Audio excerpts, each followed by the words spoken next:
মানুষের এত সমস্যা, কত কি তিনি সহজ করেছেন, যার যার ব্যক্তিগত প্রত্যেকেরই আমাদের উপলব্ধি আছে। সেটা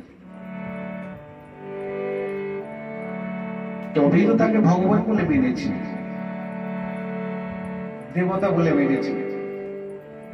এমনি এমনিকে মানতে পারবো না, রীতিমতো তাকেও পরীক্ষা দিতে হয়েছে আমাদের কাছে।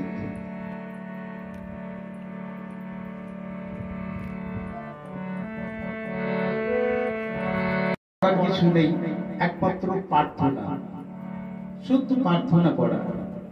তাই বলছেন না যে বাপ তো বাপই থাকে, বাপ যদি ডাকাত হয়, তুমি যখন বাপ বলে গ্রহণ করে নিয়েছো, আমি যখন পুত্র সন্তান হিসেবে তোমাদেরকে আমি গ্রহণ করে নিয়েছি, সেই জায়গাটা ঠাকুর বারবার বলছেন অটুট যেন থাকে, সেই জায়গায় যেন ছিন্ন যেন না হয়। আর যদি কেউ ছিন্ন করে চলে যায় বা যেতে চায়, আমি তাকে আটকাবো না, বলছে দু হাত ভরে তাকে আমি আশীর্বাদ করবো। ঠাকুর বলছেন বেশ কিছুদিন বলছে খুব ভালো থাকবে। ঠাকুর বলছেন এখানকার যারা মহান সাধনা করে যারা বড় হয়েছেন, তারাও পর্যন্ত বলছে ফিরে তোমার দিকে তাকাবে না। কেন? ওই পূর্ণ ব্রহ্মকে ছেড়ে চলে এসছো তো, ওই জন্য সে ফিরে তাকাবে না, কিচ্ছু করবে না, বলছে ঘুরবে, তখন চক্রের মতন ঘুরবে।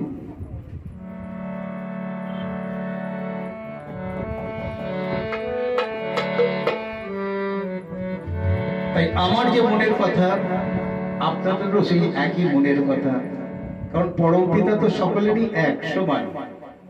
সন্তান কেউ কুসন্তান হতে পারে, সুসন্তানও হতে পারে, সেই দিকে আমি যাচ্ছি না।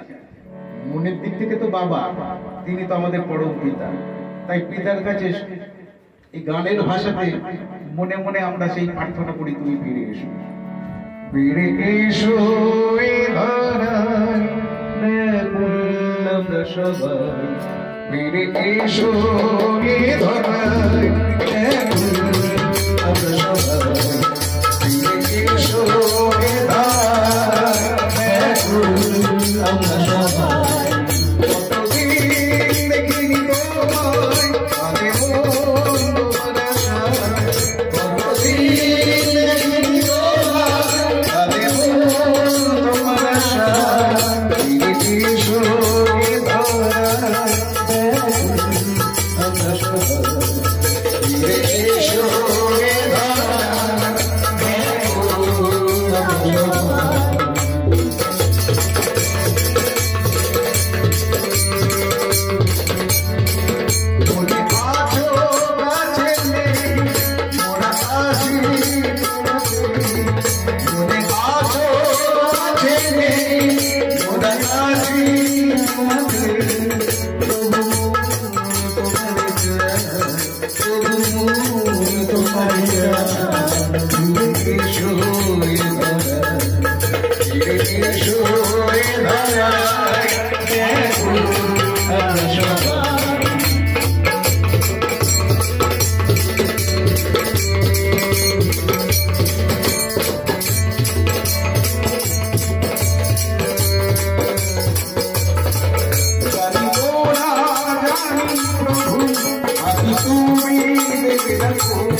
Kripa